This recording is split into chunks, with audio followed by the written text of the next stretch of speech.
Oh, wow. All right, so my name is Bill Albert. I head up the User Experience Center at Bentley University, and one of our graduate students, Jess Marriott, will be co-presenting. I'll take the first part, and then I'll hand it over to Jess to go over the details. So first off, thanks to Bloomberg and the Meetup group for hosting. It's awesome. Free one-day conference on user research. What more could we ask? So I want to talk about the emotional user experience.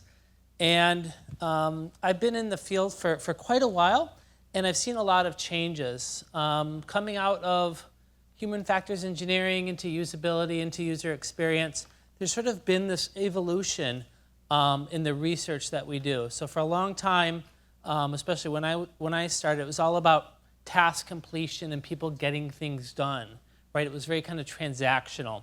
And that was great, and we made a lot of progress in that area, and then UX started to come up, right? Trying to look at things much more broadly, holistically, end-to-end, et cetera.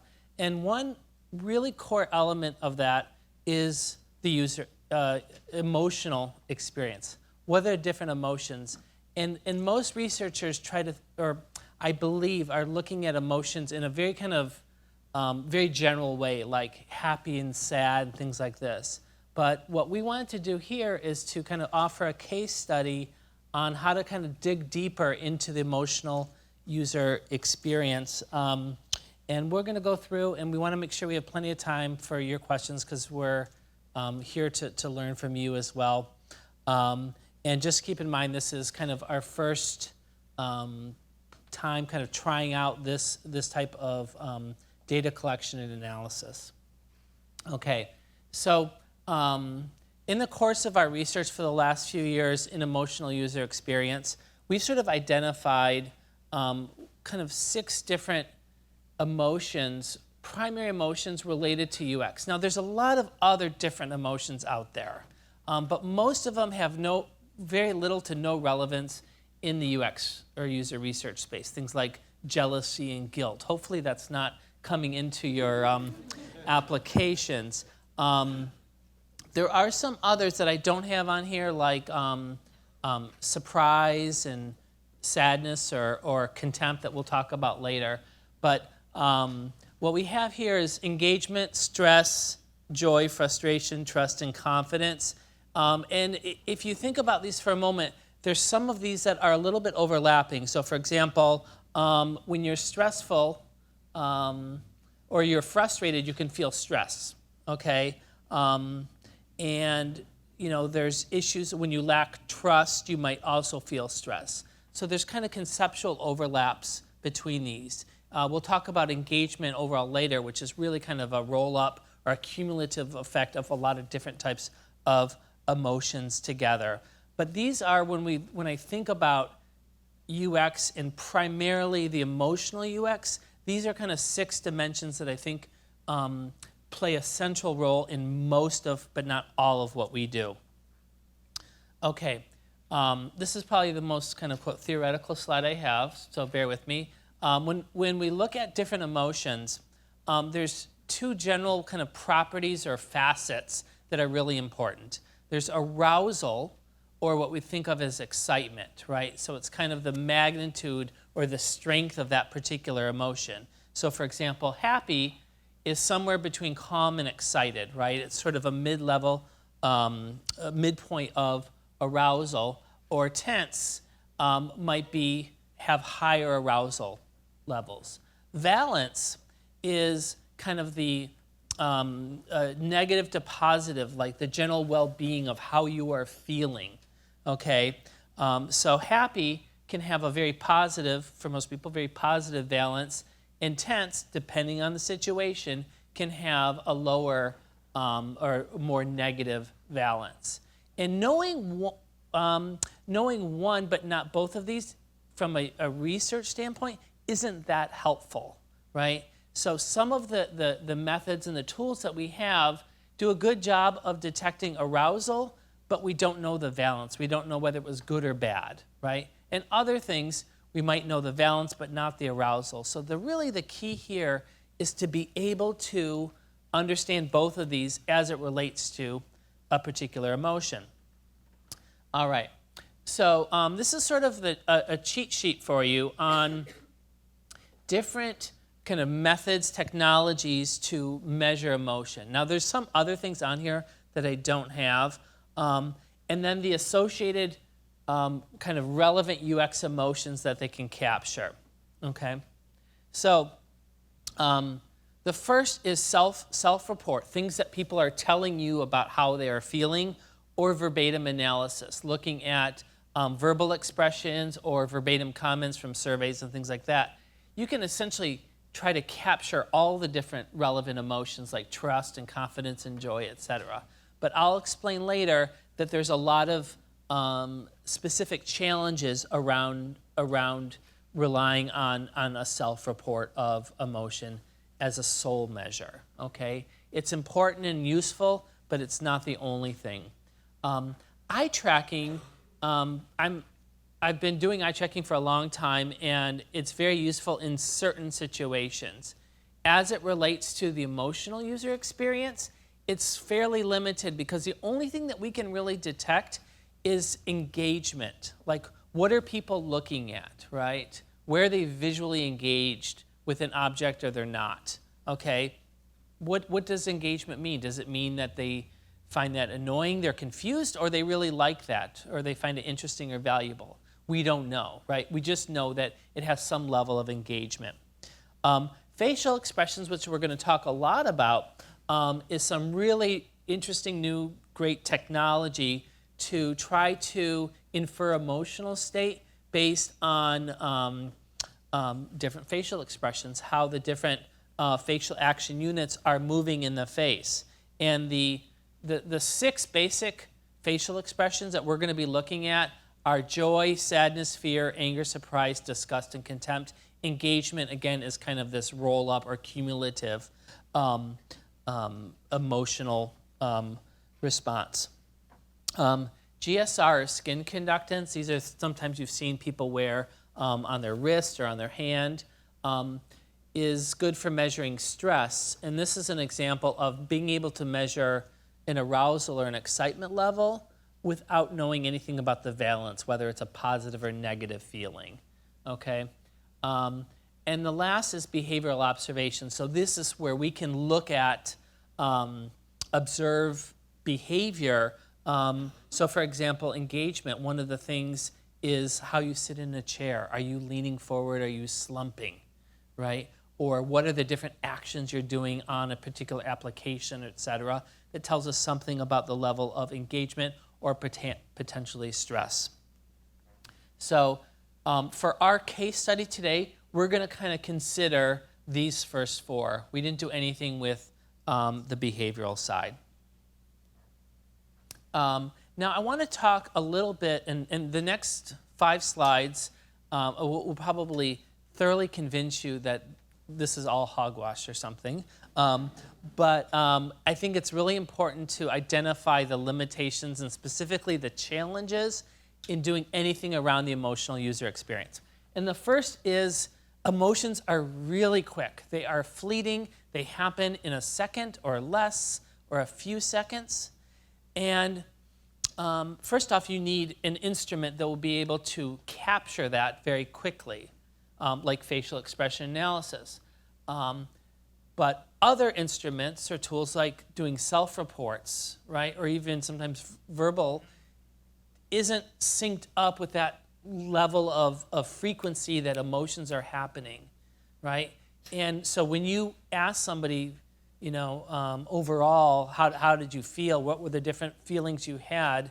That's really kind of looking at the residual effect over time of an experience, right? But you're not capturing it in the moment, right? And sometimes people will say, yeah, I liked it, or I didn't, or I felt this way or that way. Well, then you want to be able to tie it back to some particular part of that experience. And it's hard because those emotions are so fast. And we'll show some a couple of video clips where you'll see how quickly the emotions can change.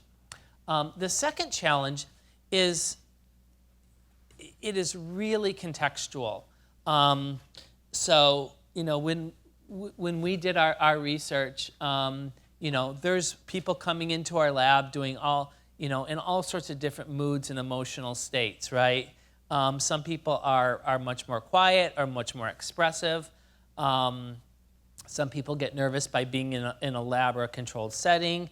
Some people are just in a generally good mood or bad mood. All of that sort of baggage and situations are being brought in with you to the research. Now, depending on what technology you're using, sometimes it will kind of self-correct or baseline based on kind of what an initial experience is like. So that can help a little bit with that, but there are other methods or metrics that basically, listen, you're surveying me on a bad day, and I'm not in a good mood, and it's probably going to be reflected in the data. The third challenge is this kind of the signal strength that we have, okay?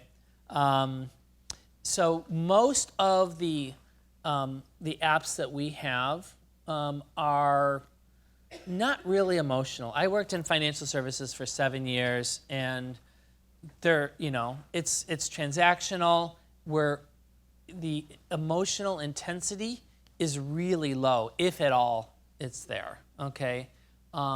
So it's very hard for us to measure when there is a really weak signal. And when there is that kind of weak signal, all these other things are kind of coming into play in terms of your emotional feedback or emotional state, right? So you can see here just some examples of things that are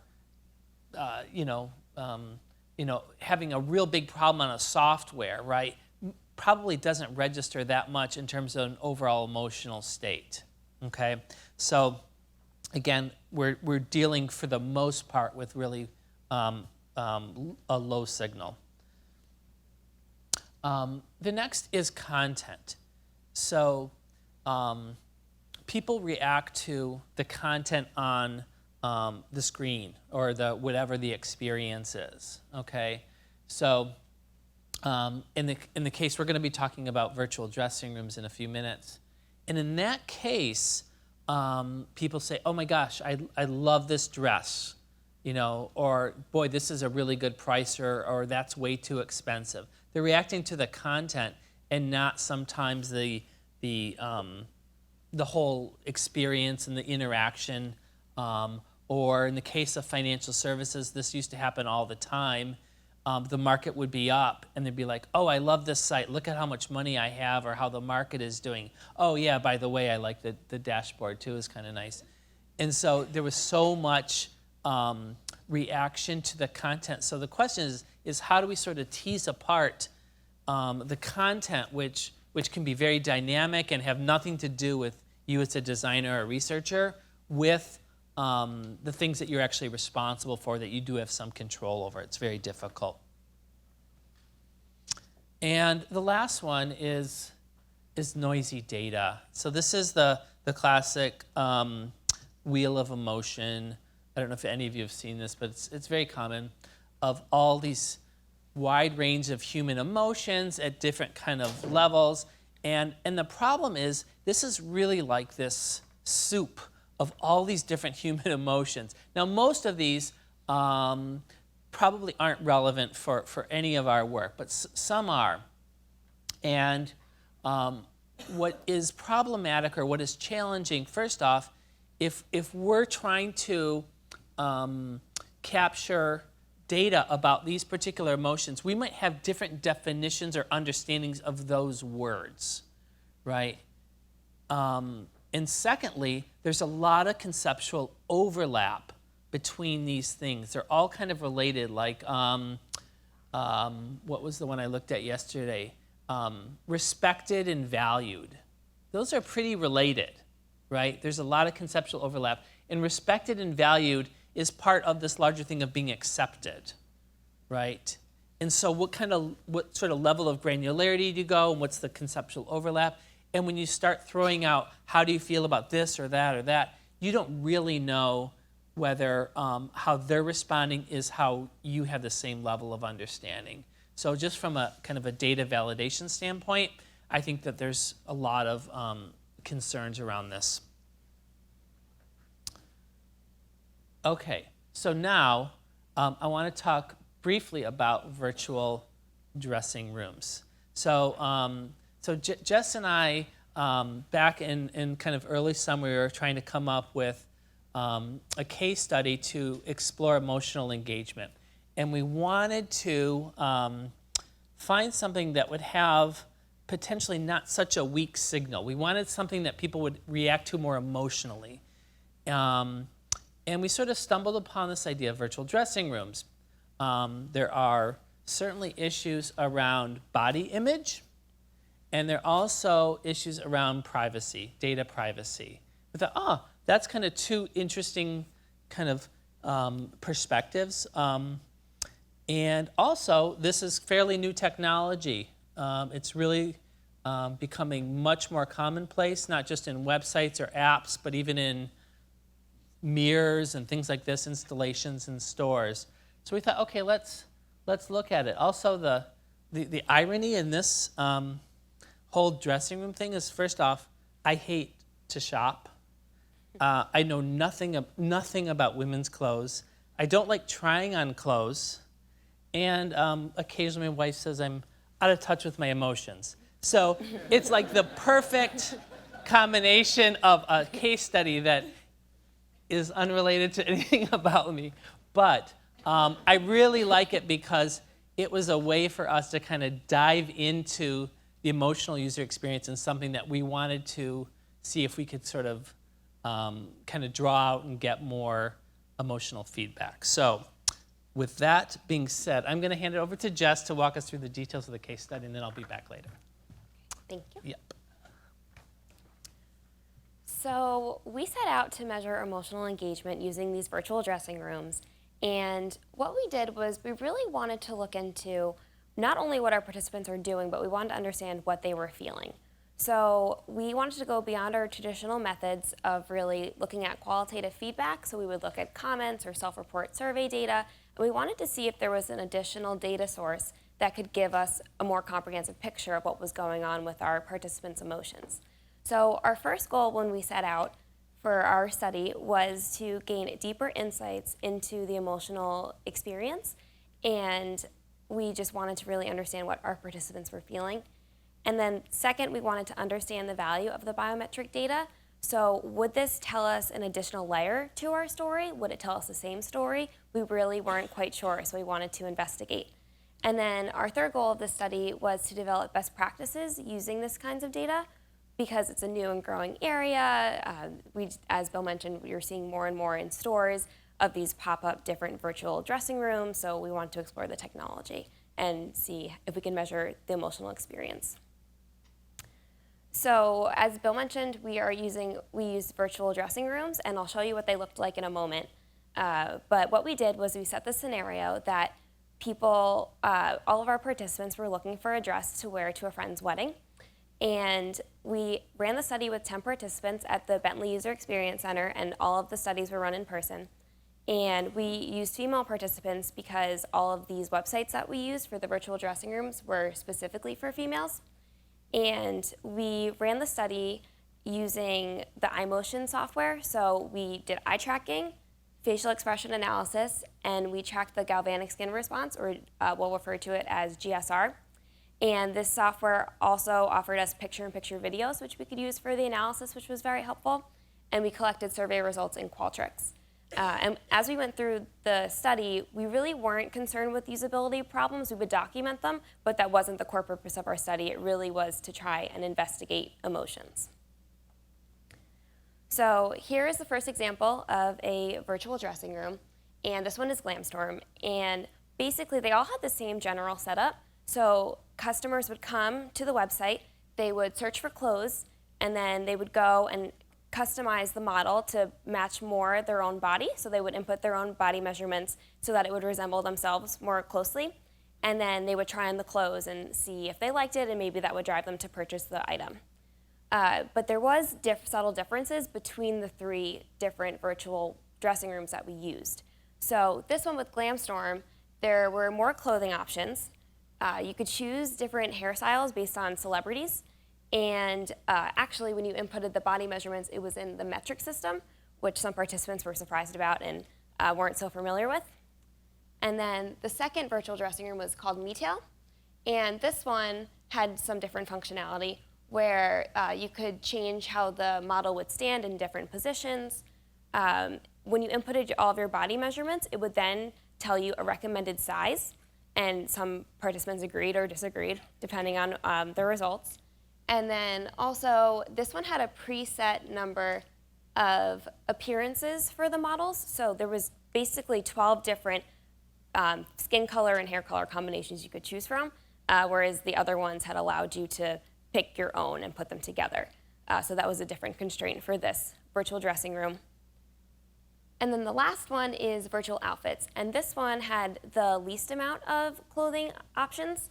It had additional functionality where you could actually put the clothes on the model and then it would walk down a runway for you so you could see what it looked like moving. And it would actually speak to you, and it kind of surprised some of the participants. They're like, oh, what's going on? And then this one also, you could change the body color and the face color, so you could have them match or not match. And there were just all these different nuances between the different virtual dressing rooms. So once we ran our test sessions, we went and analyzed the qualitative findings first. So what we did was we looked at our comments, and we first classified them as positive, negative, and neutral. And in this chart here, you can see the positive and the negative comments. And what we did was we wanted to compare across the 3 websites how these comments were classified. And what we saw was there really was no clear pattern of one website outperforming the rest. Perhaps Metail did because it was slightly higher in positive and slightly lower in negative, but really there was no statistical significance in our findings for this part of our analysis. And what we did see here is that Glamstorm had the most negative comments, which was interesting, and I'll show you a clip later on that may explain why this had happened. Next, we looked at our survey results that we took in our qualitative findings. And here is the average of the responses across the websites. And again, we saw a similar pattern that there really was no clear winner when we looked across the 3 websites. Perhaps Metail slightly performed better, but there was no statistical significance across our analysis. So then we went into the biometric findings, and we wanted to see if we would find the same story or find a different story, maybe some additional layers. And what we did was we looked at the eye tracking, the facial expression analysis, and the galvanic skin response. And using the software, we looked to identify the peaks and where the peaks happened within all of the metrics that we were tracking. So we went to see where they happened and for how long they happened, and then tried to investigate why that may have occurred. So we went ahead and we looked at our biometric findings, and we actually found a different story. So the qualitative findings said one thing, and then this showed us something a little bit different. So first we looked at the overall valence, and as Bill mentioned, valence is if people were feeling more positive emotions or negative emotions. So across the 3 websites, what we saw was that Glamstorm and virtual outfits were really more emotionally engaging than Metail, which was surprising to us because Metail, we thought, had performed the best based on the verbal comments and based on the survey results. But as you can see here, there was more emotions experienced, both positive and negative, for Glamstorm and virtual outfits compared to Metail. We then looked at engagement and attention, and engagement registered really whenever a participant was feeling something, and this could have been positive or negative. Engagement really encompasses all of the emotions we were tracking, but when engagement was tracked, it was that the participant was really feeling something. And then attention was captured whenever a participant was looking at the screen, so they were focused on the computer. And basically what these metrics show us is that our participants were more involved with what they were doing. And again, it's with virtual outfits and Glamstorm and not Metail. Then we looked at the overall joy level, and joy is highly correlated with smile. So the percent time that our participants spent feeling joy, they were smiling. And what we saw with this was, again, the same pattern. Glamstorm and virtual outfits outperformed Metail. So next we looked at disgust and contempt. And these are more negative emotions compared to what we've talked about so far. And there is a subtle difference between disgust and contempt. So we had to spend some time sifting through that. When you feel disgust, you really feel disgust towards something. Maybe your nose will wrinkle, and you might feel disgust towards spoiled milk. But if you feel contempt, it's more contempt towards a person. So you don't really feel contempt towards spoiled milk. You would feel contempt towards someone and maybe raise your chin at them. And so that's how you can kind of distinguish between the two. But what happened with us was this website technology kind of fell in a gray area between.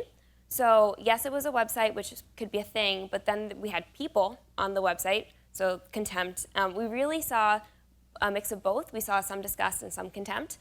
So our takeaway was that this was an important negative emotion to pay attention to, and we saw a mix of the two. So here's a clip of a participant experiencing contempt and disgust as she went through. This was Glamstorm. She was first introduced to the model. How do we get that to play? Go back. I hope this works. It is, it's YouTube. Okay, so if you Whoa. could choose, what do you think about this model? I think she's completely out of my league. Why is that? She's like a Barbie doll. It's intimidating. It's not starting out. It's not like it's unrealistic. Unless you're like 15. Do you think there's a way to edit her and make her look more like you? So as you could see, she was experiencing some contempt and some disgust. There was the red spikes and the green spikes within the analysis. So you could tell that from her verbal comments as well, but it was interesting to see within the emotional analysis.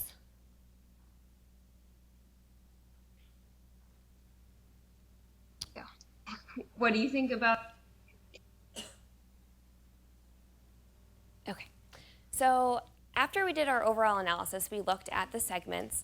So what we did was we came up with 3 different segments to look at the data. So the first one was from an introduction perspective. So it was the first 10 seconds that the participants saw the models, and this is similar to that video clip that we just showed you.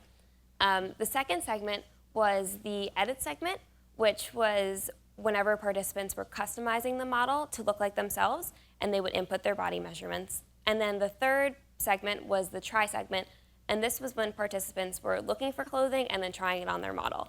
So we looked at it from these 3 different time segments, and what we saw was these were the emotions that registered within each segment, and across the board, they were all higher in Glamstorm and virtual outfits than in MeTail. Again, seeing these patterns in the biometric data and a different pattern in the qualitative data. So within the edit segment, we have this clip. It's one of our participants, and she's experiencing a whole mix of emotions. So there's some surprise, there's some contempt, disgust, anger, joy, as she's going through one of the virtual dressing rooms.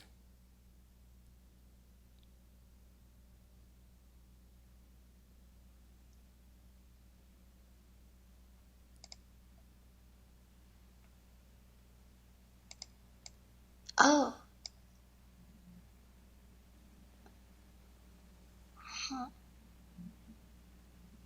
Why is it like her face is different and her body is Do you think you can edit that somehow?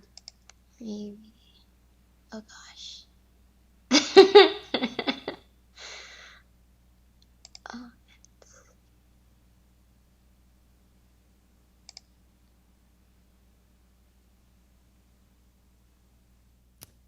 So she was playing with one of the features of the virtual outfits, which is that you can actually change the skin color and the body color, and she was a little confused why you could separate the two. Some people may like that. She personally did not. So that was just interesting to see her reaction of all different kinds of emotions. So as we went through our facial analysis, our facial expression analysis, we also then looked at eye tracking.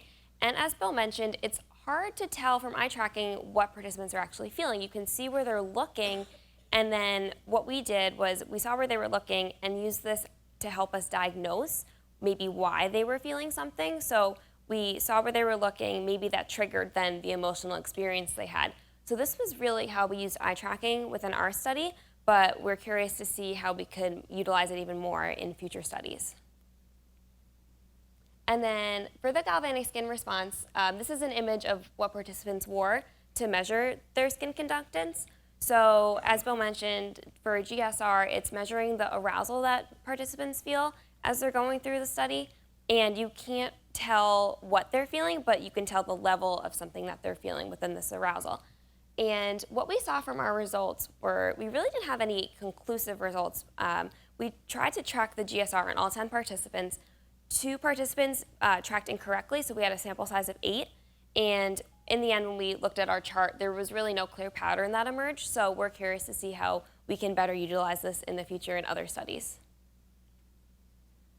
So overall, what we found from the qualitative findings within the verbal comments and the survey results were perhaps me-tail performed better. We really weren't quite sure. Maybe there was a preference for me-tail, but there was no clear pattern that emerged. And we just saw overall that maybe from a UX perspective, participants didn't really like any of the 3 websites, but maybe me-tail performed the best. And then when we looked at the biometric data, we saw a stronger emotional reaction for the other 2 websites. So Glamstorm and Virtual Outfits had more engagement with positive emotions, attention, engagement, joy, disgust, and contempt. So they were both positive and negative emotions, but just in general, participants were more engaged with these websites.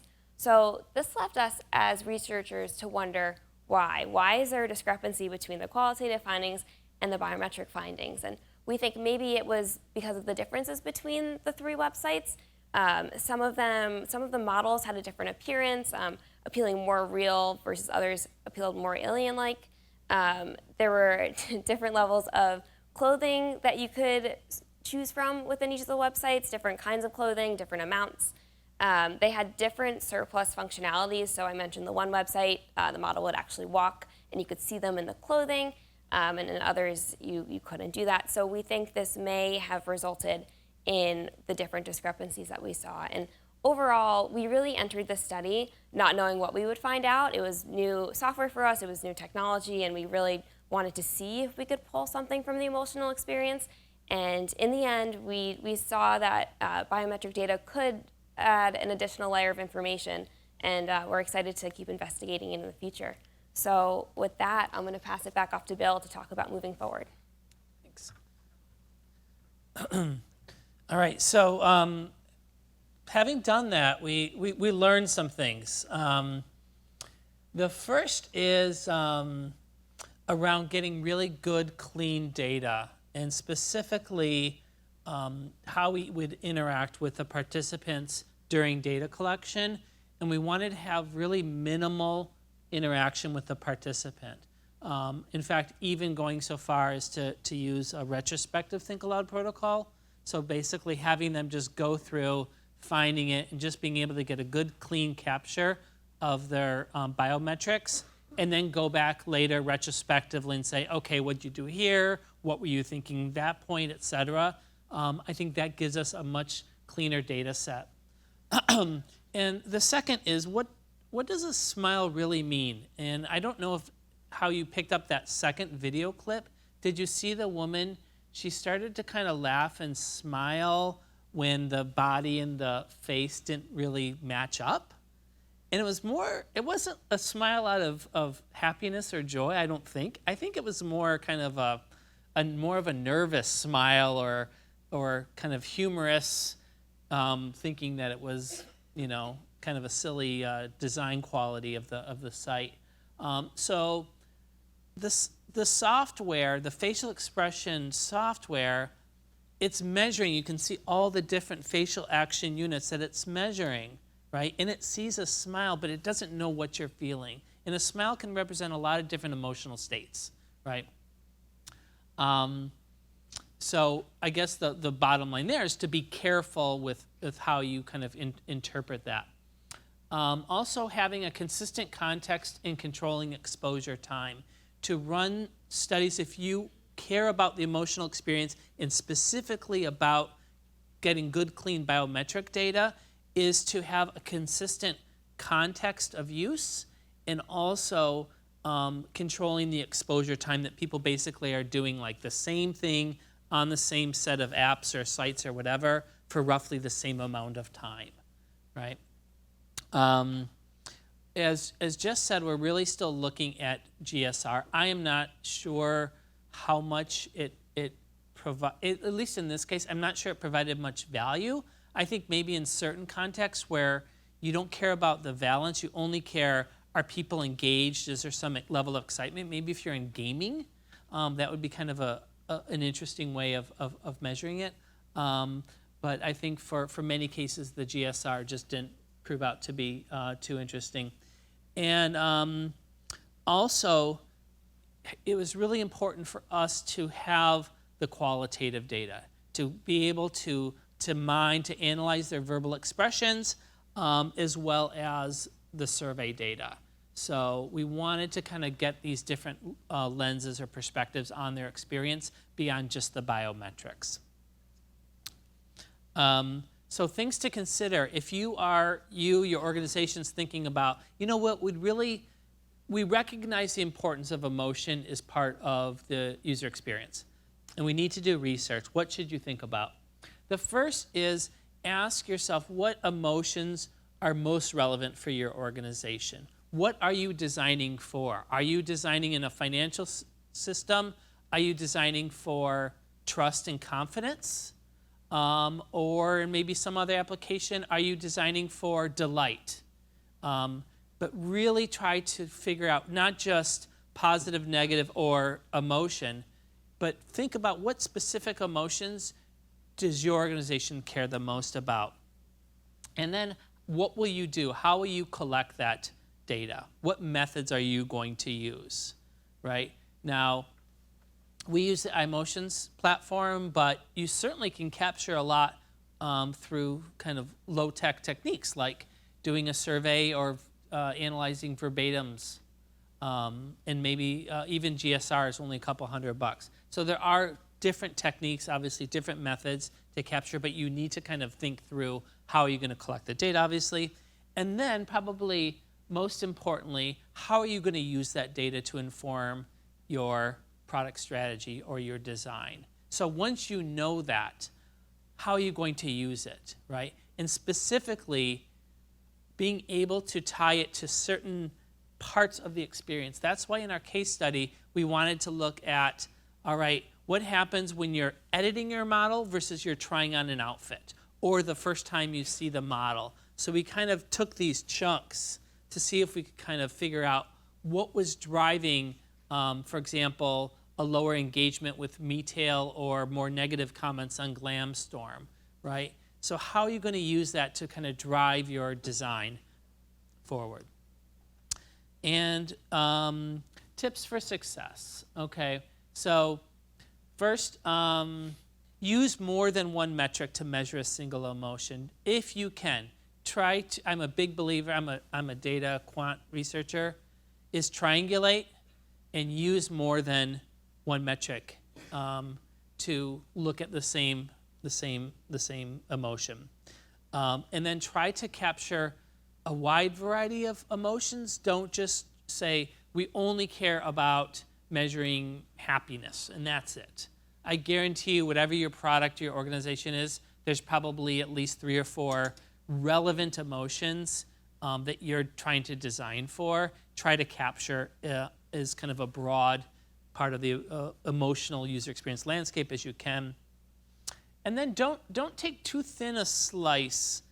Try to look at the broader experience. So for example, if you said, we have this important call to action, and we want to know kind of the emotional experience when they see this thing for 2 seconds. I think that's probably not going to end well. You're not going to get something over such a brief amount of time. Try to look at the broader experience or kind of over time and not just one kind of thin slice of the data. And then just kind of how Jess left it is the why is really important. Try to understand the why behind the biometrics. And I think that was sort of one of the challenges for us, is to say, all right, we saw this one pattern with the qual data, and then we brought in the biometric, right? And we saw something quite different. Why is that, right? And what was driving the biometrics versus the qual? How do we sort of reconcile the two together? And that's really the hard part. But to the extent that you can understand the drivers or the triggers in the different emotions, gives you so much more, right, than just a bunch of charts and data. So I would love to get your questions, comments, but before we do that, two quick plugs. First, if Jess is a grad student, so if you guys are looking to hire an amazing grad student, talk to Jess. If you're interested in our, she won. If you're interested in the consulting services we provide at Bentley, come find me. I'm happy to talk to you. So, question, thank you.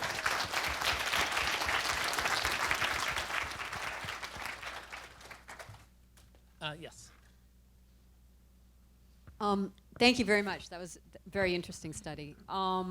So one thing I'm curious about, at the very beginning you mentioned about how emotions are quite fleeting, but then in these final tips you suggested not to look kind of too narrowly, but to look more broadly. And so I'm wondering why you wouldn't be looking, say, at a specific feature and trying to understand what those biometrics, such as the GMS, relate That's a to. great question, and actually the same kind of thought occurred to me when I was showing that slide.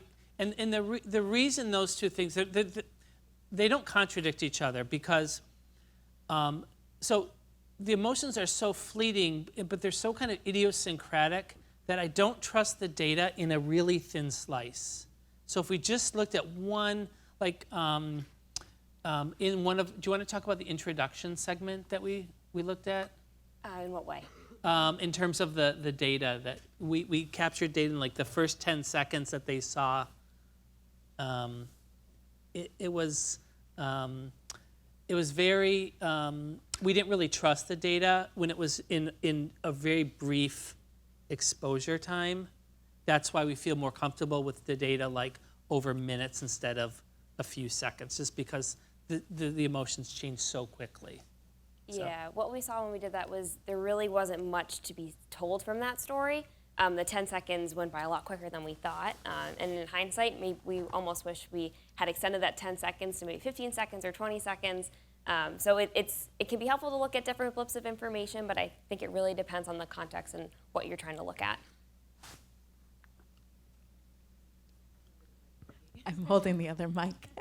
I'm just curious how you might factor in other dimensions like gender or culture, things of that nature. How might that differ for different studies, or what's your intention on layering that in?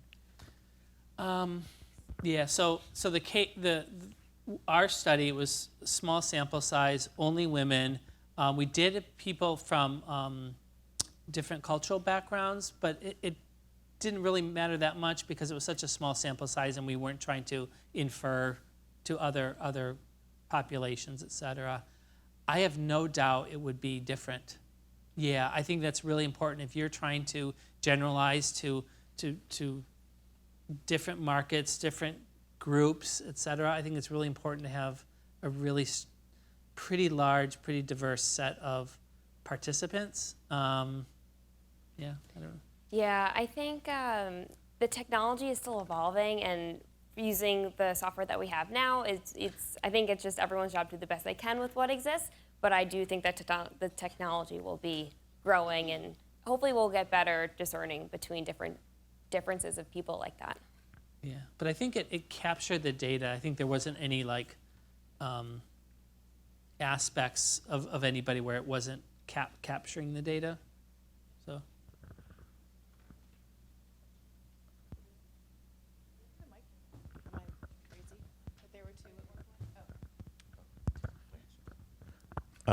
Thank you. Since we're talking about emotions, I'm just wondering if you've done any sort of research in terms of controlling for private versus public expressions of emotions, because I think most of us with any level of self-awareness we're going to moderate our emotional responses in public with other people around us versus when we're totally alone. I mean, doing this at home when you're by yourself is going to be may have very different levels of emotional response versus, even in a controlled environment with few people around you. They're still strangers and they're watching you. So just wondered if you looked at that at all. It's a great comment and question. So obviously we were doing it in the lab, so we were only seeing the emotions that were being expressed.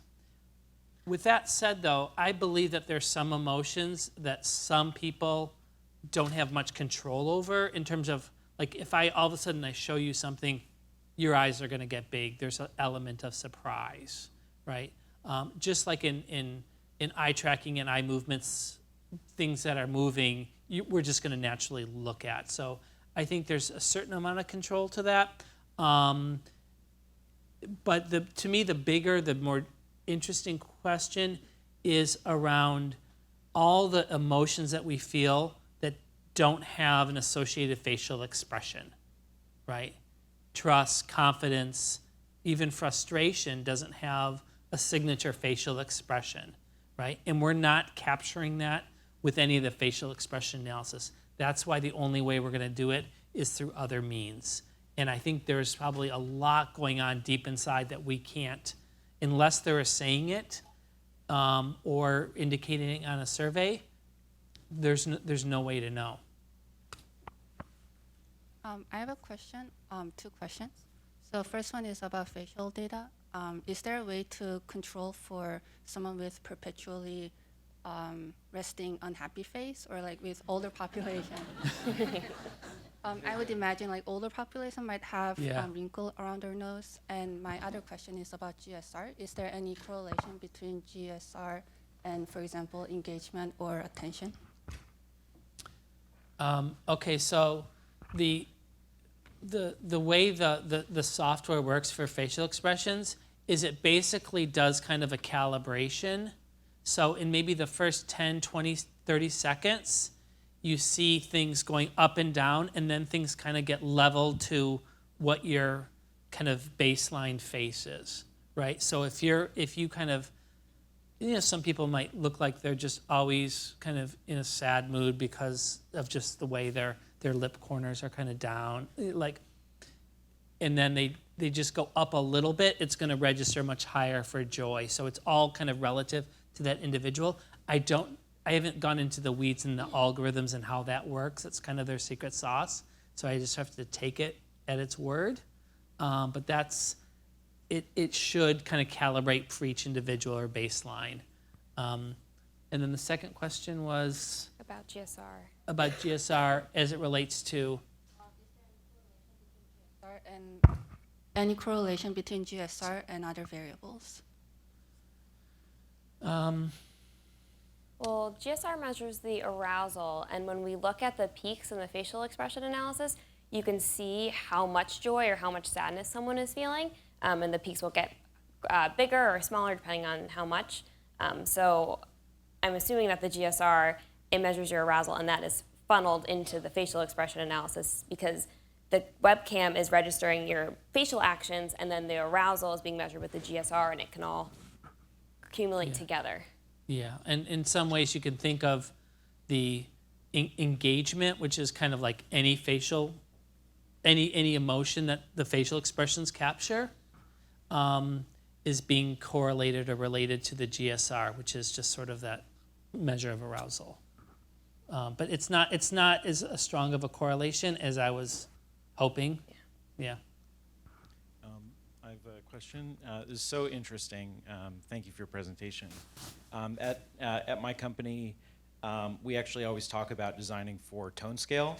And so I thought there's something really fascinating about how you're talking about designing for the desired emotion. I have a couple things. So when you're talking about your recommendation of exploring clean data and doing more of a retrospective think aloud, for certain techniques like GSR, I'm wondering if there's actually some specific value in getting direct verbal responses in the moment, because then it could actually augment the GSR results. That's sort of the first thing. Obviously, that's problematic if you don't want to bias the results. So that's the first thing. In terms of the biometric analysis, you were talking about measuring the peaks and using those as sort of a guide for how to assess what was most important. And I was just wondering, like, is there any value in looking at the lower priority, or sorry, the lower peaks, or do you just kind of isolate those out as like secondary focuses? And then the last thing is, is there a next step to this? Like, is there a result for this? It's like very fascinating products that you tested. Then we're gonna take the mic from there. Yeah. So that's a good test of my short-term memory capability, my working memory. Okay. So in terms of GSR, right, you can sort of, just like facial expressions, you can sort of turn up or turn down kind of the threshold about how peaks are measured. We just went with the default, basically moderate threshold to detect peaks. It just calculates peaks per minute. It's not looking at, we didn't sort of break it out like high peak versus low peak. It would have been interesting to have done that in seeing what really kind of spiked versus were kind of like these smaller peaks. So that would certainly be a way of kind of diving deeper into the data. And remind me. So the first one was about the clean data and not mixing the verbal responses. Yeah, and I think that's for any researcher, that's kind of a trade-off, right? What data do I care most about?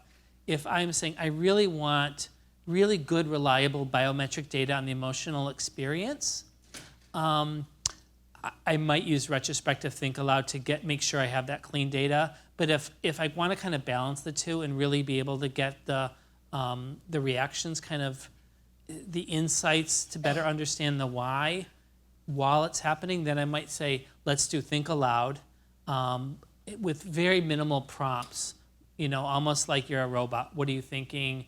Please continue, please continue, please, like just almost a canned set of very monotone things, not to engage them in any way. So it's kind of the trade-off. Yeah, no, I definitely agree with that.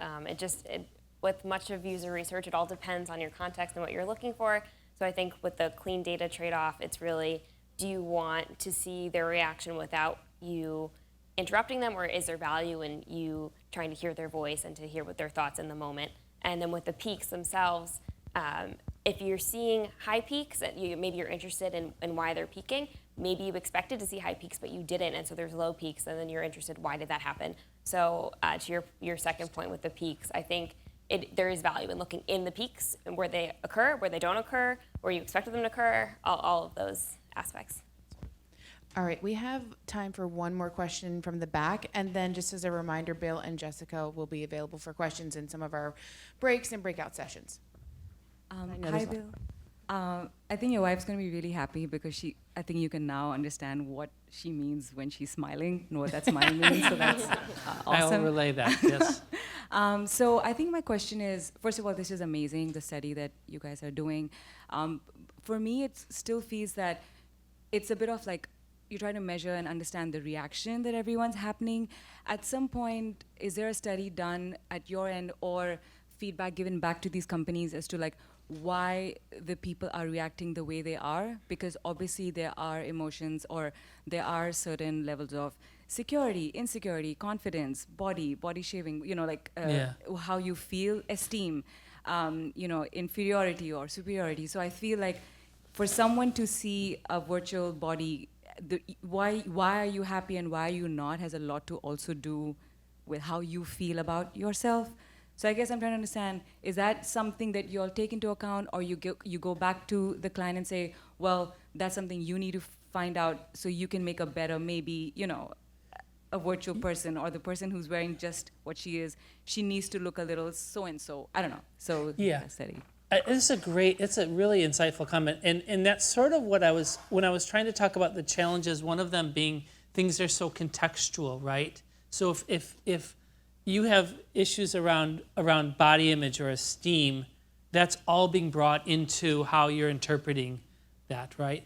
And then I think that the only thing that we can really do is to take this data, like with any research, is how do we use it? How does it drive ultimately a better experience?